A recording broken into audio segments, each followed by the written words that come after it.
The Echoes of Silence, A Mother's 40-Year Search, Chapter 1, The Unopened Parcel. A fine layer of dust motes danced in the afternoon light filtering through the tall windows of Eleanor Vance's Charleston home. 75 years had etched lines of wisdom and sorrow around her eyes, but today, a new kind of weariness settled deep in her bones. Her husband, Richard, had passed away 6 months ago, leaving behind a silence that echoed through every room, every forgotten corner.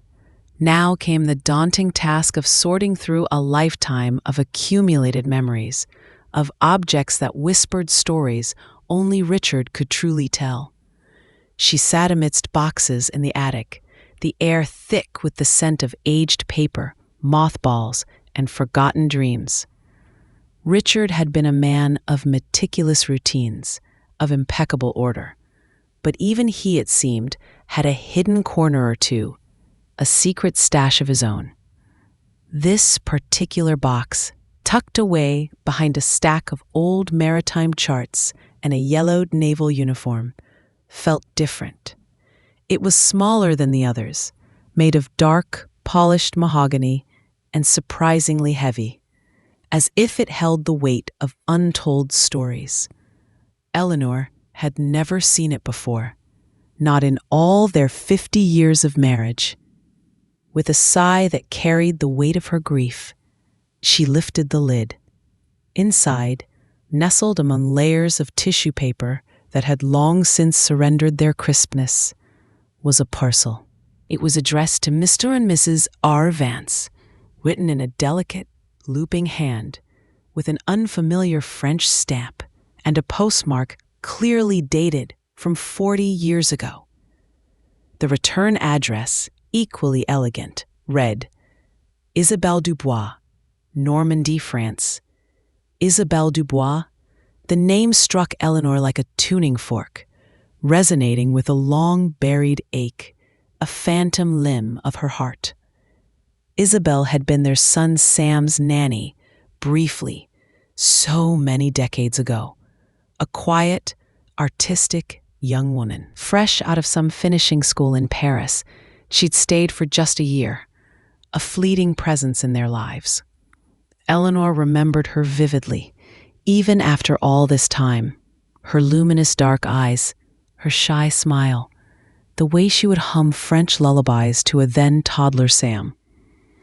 Isabelle had left abruptly, giving only a vague excuse about a family emergency back home. A month later, Sam, then 17, had vanished without a trace, leaving behind only a cryptic note on his bed that offered no solace, only more questions, more agonizing uncertainty. "I need to find my truth," it had read, nothing more. The police had searched, endlessly it seemed, combing the low country marshes and circulating flyers with Sam's smiling face. But he was simply gone. 40 years of unanswered questions, of a mother's heart held captive by an unbearable void. A void that had widened with Richard's passing, leaving Eleanor utterly alone with her grief. Now this parcel, from Isabelle, after all this time, with trembling fingers, Eleanor untied the twine, her heart hammering against her ribs. Inside, wrapped in faded silk that crumbled slightly at her touch, was a small, leather-bound diary, its pages brittle with age, the leather worn smooth in places. Written in a flowing, elegant hand, it was entirely in French. Eleanor's French was rudimentary at best. A few phrases picked up from old films and childhood lessons. This was beyond her. A jolt of something akin to fear, sharp and cold, ran through her. Why had this parcel been hidden? Why had Richard never mentioned it? A new layer of mystery, of betrayal, settled over her already heavy heart. She clutched the diary, its forgotten weight, a tangible link to a past she thought she understood. Chapter 2. the genealogist. A week later, Eleanor found herself across a polished oak desk from Lydia Hayes, a young woman with a bright, inquisitive gaze and a practical ponytail. Lydia, barely 28, ran a small but highly regarded business specializing in genealogical research and digital archiving, a skill set Eleanor hadn't even known existed until her neighbor, Mrs. Henderson, had enthusiastically recommended her. "She finds things, Eleanor," Mrs. Henderson had declared, "things no one else can." Lydia's office was surprisingly modern, filled with whirring computers and shelves overflowing with antique books, a bridge between two worlds. Eleanor laid the diary carefully on the desk, its aged presence stark against the sleek technology. "It's fascinating, Mrs. Vance," Lydia said, her fingers hovering over a digital image of a diary page. Captured with a specialized scanner, the script is beautiful, and the paper, it's clearly from the late 70s, precisely as you said. Eleanor explained the connection to Isabel, to Sam. She recounted the agonizing story of Sam's disappearance, the 40 years of silent torment. Lydia listened intently, her brow furrowed in concentration, her gaze unwavering. She didn't offer empty platitudes, only a quiet, understanding presence. "I can certainly help you with the translation," Lydia offered, her voice calm and professional. "My French is fluent, and I have software that can help with historical nuances in the language. And if Miss Dubois is still alive, and if she wants to be found, I can attempt to trace her. My tools are quite effective for that." The translation began slowly, painstakingly. Lydia would send Eleanor transcribed and translated pages daily. Little fragments of Isabel's life unfolding through emails. It was like receiving a series of time capsule letters, each one a window into a past both familiar and strangely alien. The diary was not a dramatic tell-all, but a deeply personal journal, detailing Isabel's day-to-day experiences in Charleston. It spoke of the heat, the magnolias blooming with intoxicating fragrance, the gentle rhythm of life in the Low Country. It also contained Isabel's observations of the Vance household, of Eleanor's quiet grace, of Richard's distant kindness, and always, woven through the mundane details of daily life, were entries about Sam. August 14th, 1978. Samuel is a truly remarkable child, so curious, so gentle, so eager to learn. He asked me today about the stars, how far they are, if they are little holes in the sky. His mind is like a canvas, eager for color, for understanding. October 3rd, 1978. Mrs. Vance had a headache today. Samuel, without prompting, drew her a picture of a smiling sun, radiating warmth. He is all light, a pure, innocent light in this world. Eleanor read, tears blurring the words on her screen. It was like seeing her son again, not through her own memories, which were often tinged with the grief of his absence, but through someone else's loving, appreciative eyes. It was a comfort, a gentle balm to her wounded spirit. But with the comfort came a growing unease. Isabel's entries about Sam were intensely personal, bordering on fiercely maternal. More so than a nanny's, perhaps. She wrote about his moods, his tiny triumphs, his unspoken fears with an intimacy that felt almost proprietary. Eleanor tried to dismiss it as overthinking, a grieving mother grasping at straws, projecting her own longing onto Isabel's words. As weeks turned into a month, the diary approached the the crucial year of Sam's disappearance. The entries grew more fragmented, less focused on daily events, more on internal turmoil. Isabel wrote less about her day, more about anxieties, about a secret that weighed on her, a burden she struggled to carry alone. March 12th, 1979. The truth presses on me like the Carolina humidity, heavy and suffocating. How can I carry this burden alone? My heart aches with it. He deserves to know. But at what cost? April 5th, 1979. I saw them today in the market. The resemblance, it is undeniable, heartbreaking. My heart aches for a choice I made, a life I could not give, a truth I cannot speak. Eleanor reread the lines again and again, a cold dread coiling in her stomach. What truth? What choice? Who had Isabel seen at the market? The question swirled, coalescing into a single terrifying premonition. Chapter 3. The photograph. Then the entry from May 10th, 1979. The day Sam vanished. The day her world had fractured. May 10th, 1979. He knows, my beautiful boy. The world is too small for secrets this vast, for hearts this broken. He is gone to find what was lost. I pray he finds peace. The next page was blank. The diary ended abruptly, a cruel punctuation mark on decades of unanswered questions. Eleanor stared at the final, haunting entry, the words blurring before her eyes. He knows.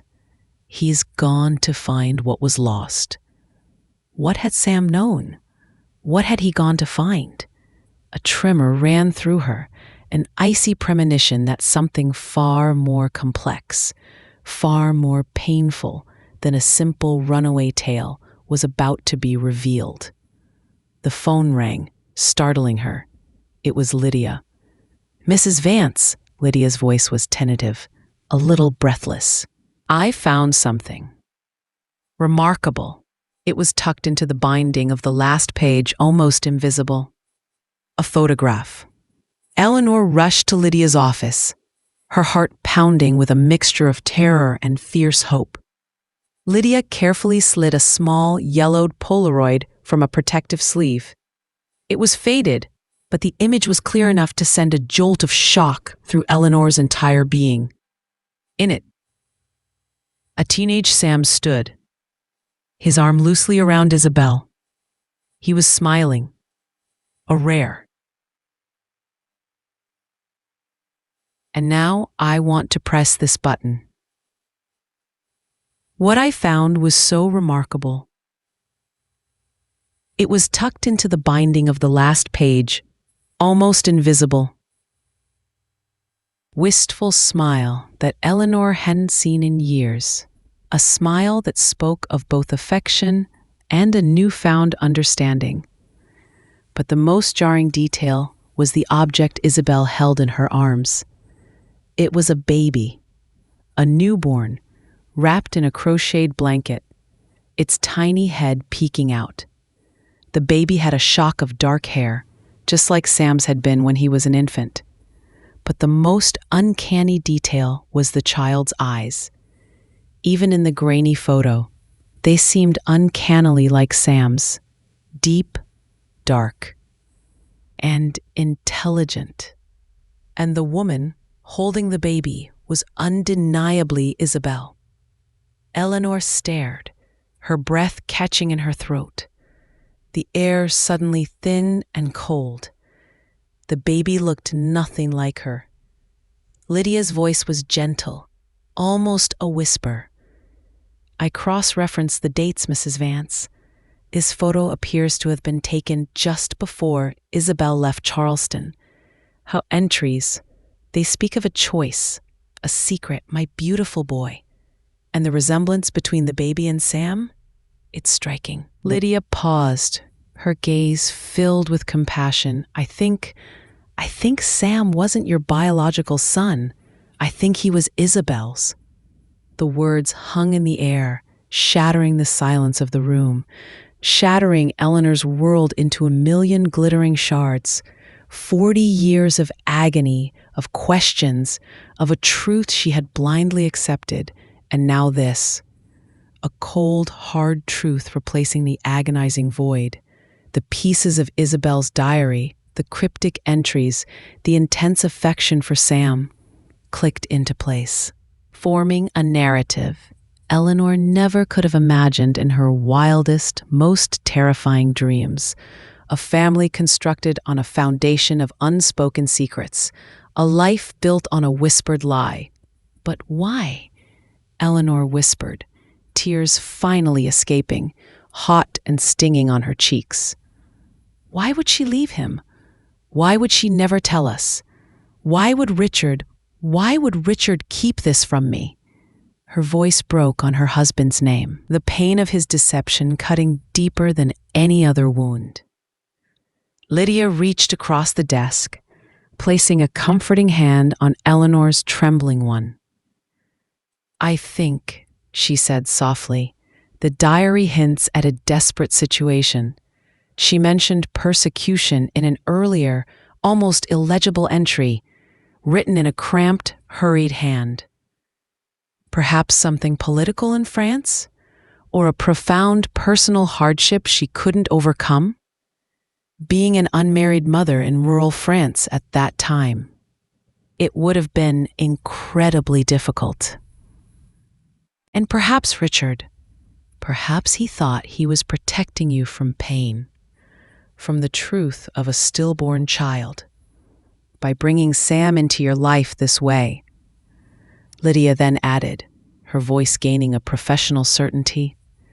I went ahead and used my resources, Mrs. Vance. I found her, Isabelle Dubois. She's alive, living in a small village in Normandy. The same village listed in the return address on the parcel. The world tilted on its axis. Isabel was alive. And Sam? Sam was somewhere. The knowledge, even without full understanding, filled Eleanor with a raw, undeniable hope that had been dormant for 40 years. Chapter 4. The Confession. The phone call with Isabelle Dubois was difficult, punctuated by long silences. The Atlantic Ocean, a vast, silent witness between two women whose lives were inextricably bound by a secret.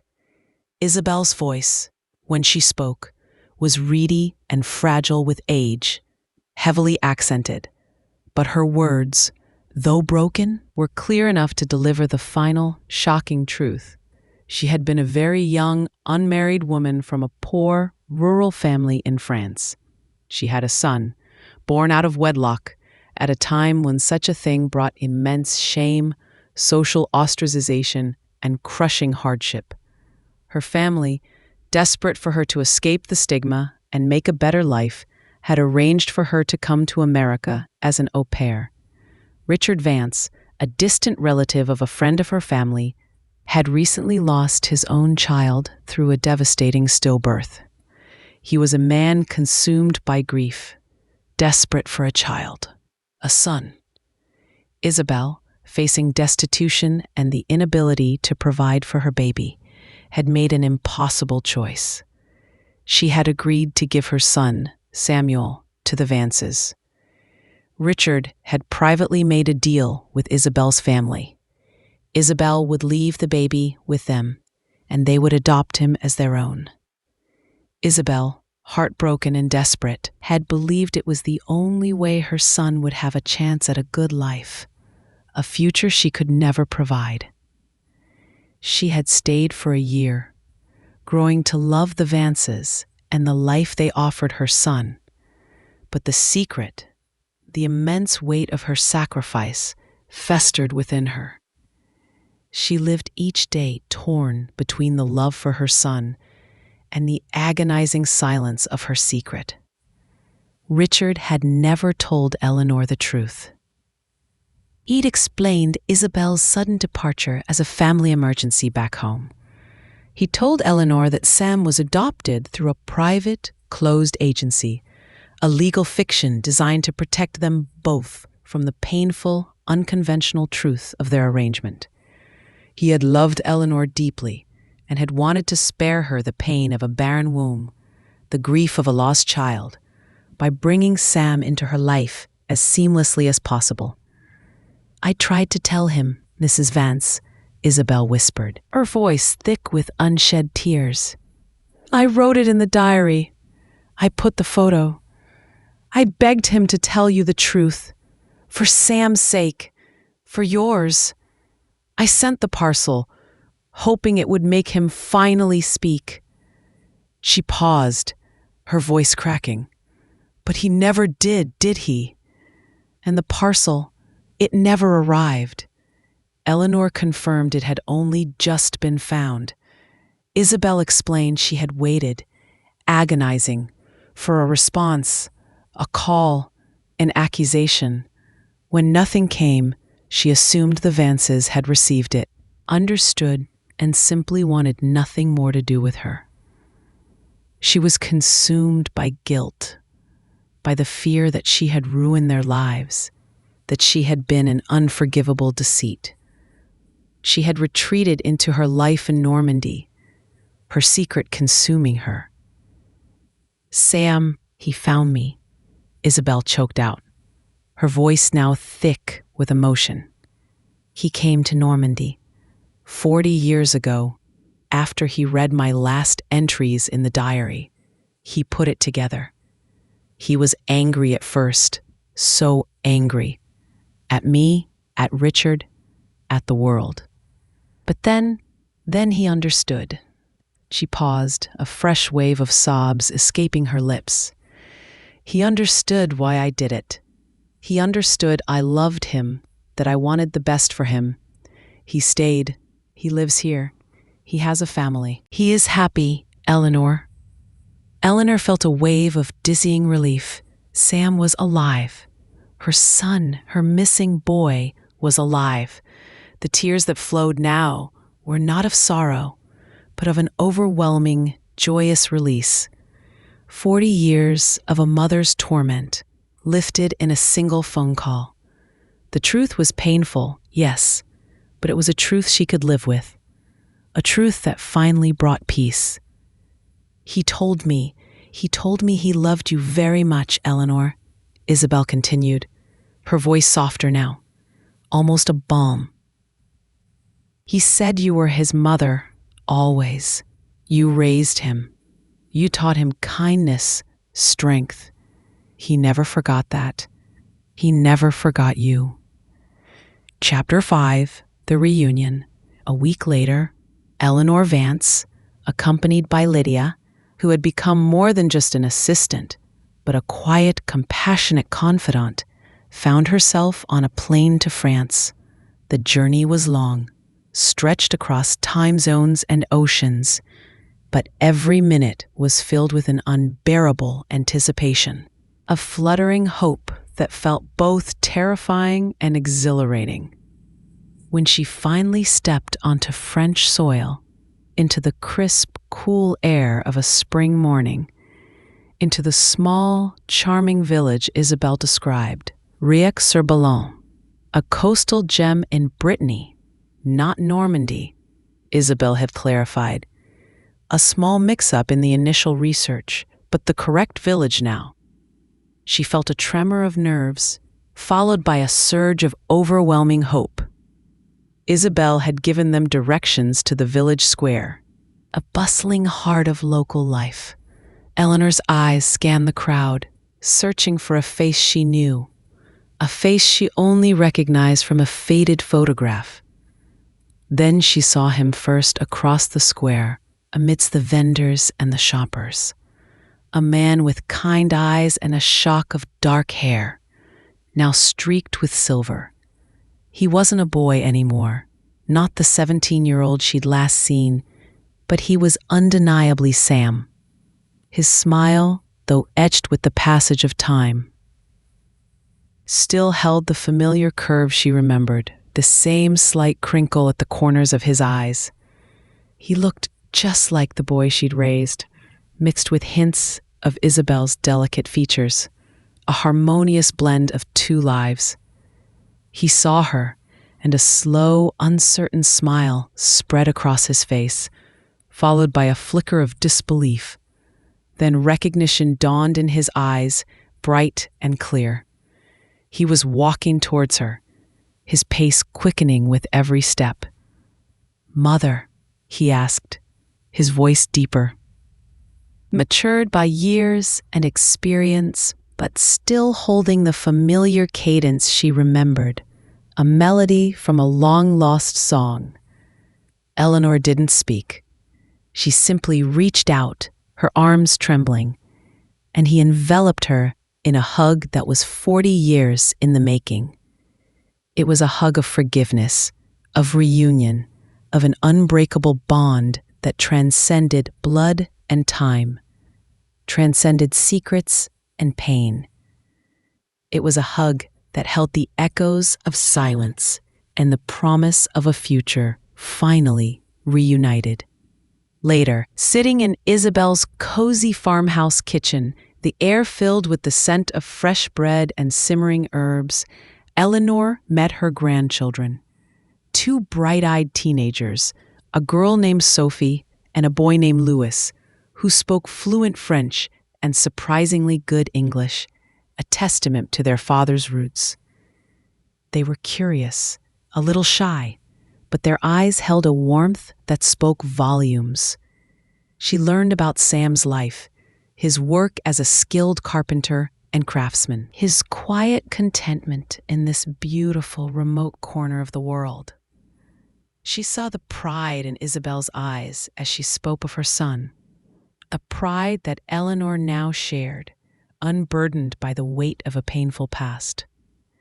Eleanor looked at Isabel, a woman she had once only vaguely remembered, then resented for taking her son, and now saw only another mother who had made an impossible choice out of love and desperation.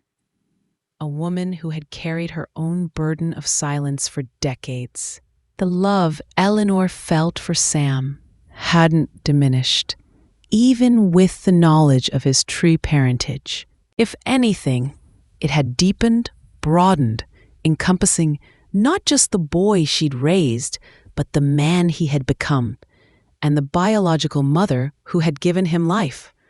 The diary, once a source of agonizing mystery, had become a bridge, connecting fragmented lives, weaving a new tapestry of family, forgiveness, and enduring love.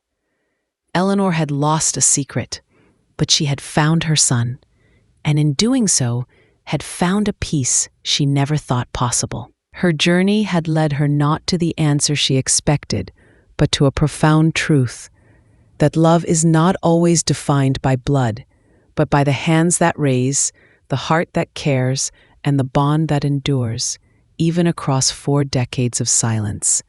Eleanor, Sam, and Isabel, once strangers bound by a hidden truth, were now a family, ready to embrace a future where echoes of silence gave way to the harmonious melodies of shared stories and rediscovered love.